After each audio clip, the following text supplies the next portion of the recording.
झन् रेक्टेङ्गल गरेर खिच्दै भन्छु ल बाई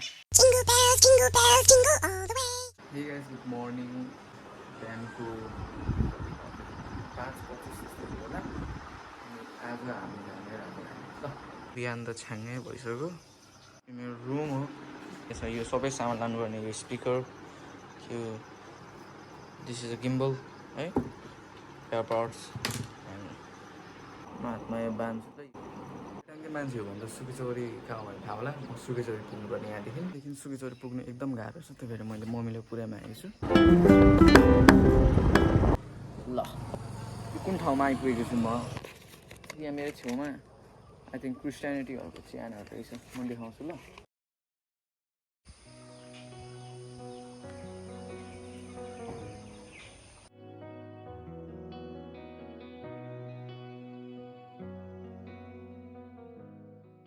चौरीमा आइपुगेँ म गोल खेल्ने मान्छे सामान बोकेर म त घरतिर गएको त्यो छेउमा एउटा घर छ ठुलो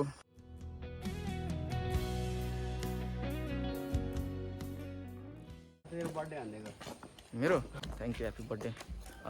आइसक्यो आउनुपर्ने मान्छेहरू जोसँग जाँदैछु उहाँहरू आइपुगिसक्नुभयो लु भन नमस्कार मेरो नाम चाहिँ के भाग्य नै यो ठ्याक्कै मोहनकुलोको बाटो जाने भन्यो मलाई थाहा छैन म फर्स्ट टाइम आएको नि त त्यो तल पुगिसक्यो ल जाउँ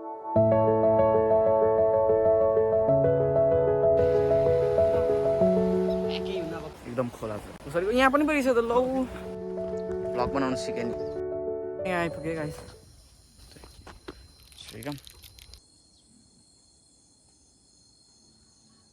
ल बल्ल आइपुग्यौँ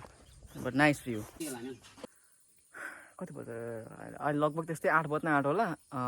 बल्ल आइपुग्यौँ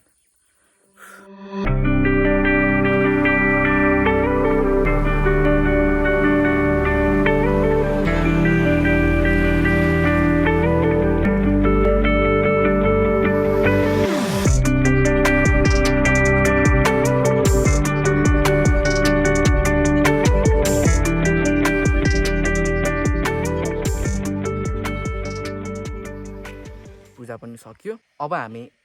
खाना खान जाने त्यहाँ हेर्नु सक्नुहुन्छ बोट दुईवटा बोटिङ गर्न मन छ तर बोटिङको मान्छे नै हुनुहुन्न रहेछ यही हो यस्तै छ इन्ट्रान्स अब हामी अर्को टावर जाने यो एउटा बस्ने ठाउँ पो अब अर्को म चाहिँ अलिकति लो स्टामिनावाला छु पछाडि हिँड्दैछु साथीहरू उता पुगिसक्यो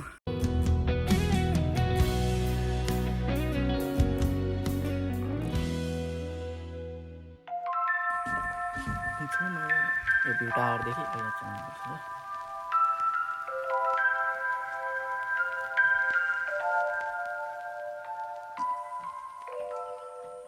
टुप्पामा चढेको ल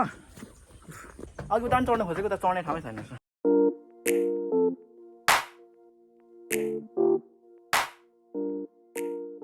यति घुम्यौँ